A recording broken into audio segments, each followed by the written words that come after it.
In a second, I'm going to show you a particular mushroom, but I'm going to point out this landscape here, which has been bulldozed to the point of creating a mound with these trees and logs.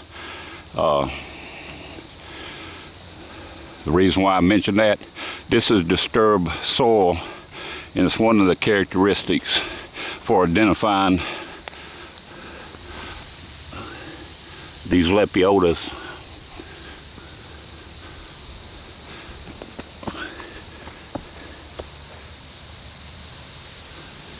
Now, this lepiota is the Macrolepiota Americana, and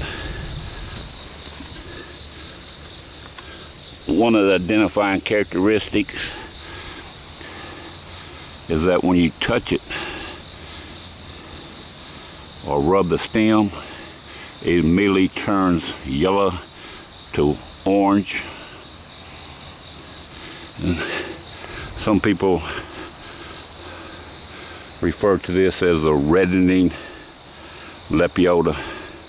Now with the lepiota, as you can see on the cap, let me get a better specimen here. The cap has minute scales, which are reddish to brownish. The mushroom does have a ring, a collar-like ring, and the gills are white and free from the stem. Now this mushroom will leave a white spore deposit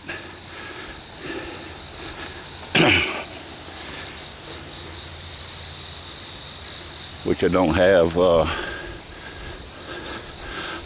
cluster of them that I can show you a white spore deposit, because the cap is white, and these are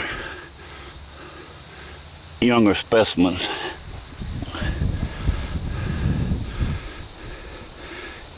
And at the center of the cap, you have what appears to be an umbo. It's a slight umbo, a slight nipple, but it's not a true umbo.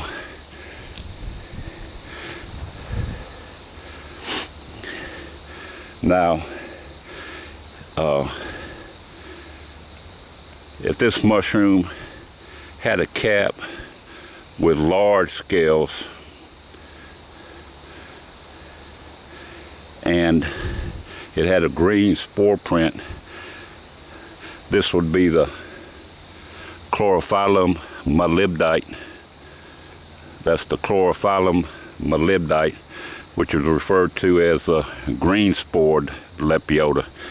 And I mention that because the green spored lepiota is the #1 mushroom that causes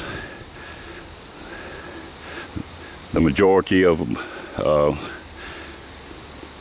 cases of mushroom poisoning in North America, because it's often misidentified for the parasol mushroom, which is another lepiota.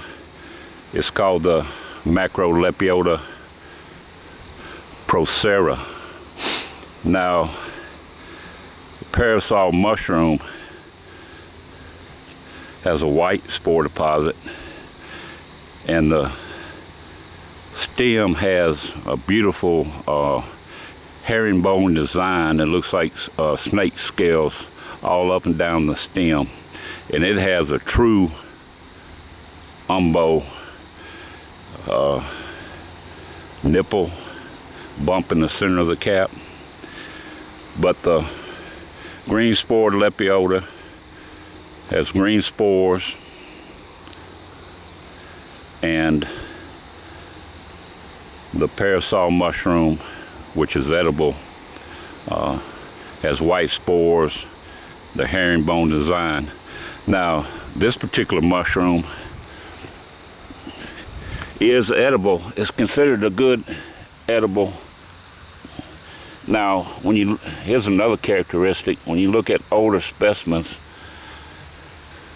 the cap has a tendency to, cap edges become jagged. I wish we had a larger specimen,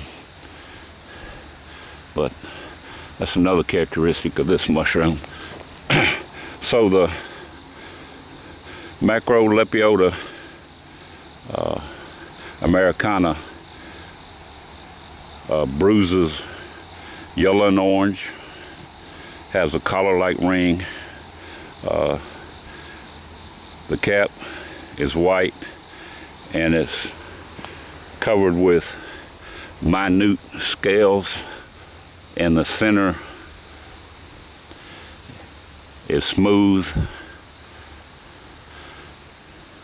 where a majority of the scales have clustered together.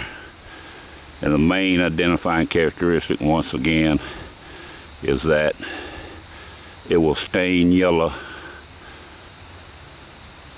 to an orange when you rub it. The same applies to the flesh and the gills. You can see how that comes out to be orange right there. And the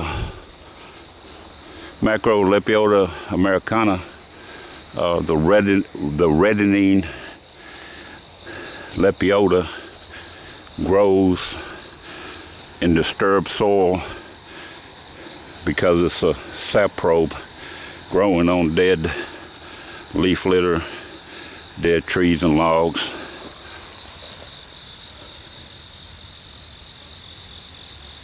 And if I didn't mention, in the early stage of development, the cap has an oval shape, which will become convex, then will table out and become flattened. It's more of here's a specimen in an earlier stage of growth.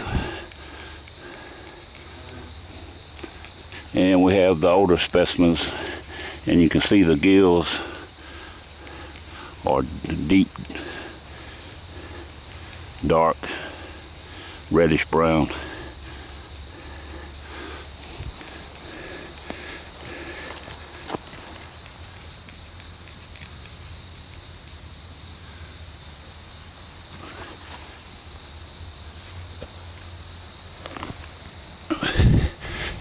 Ready to go there, partner? Alrighty.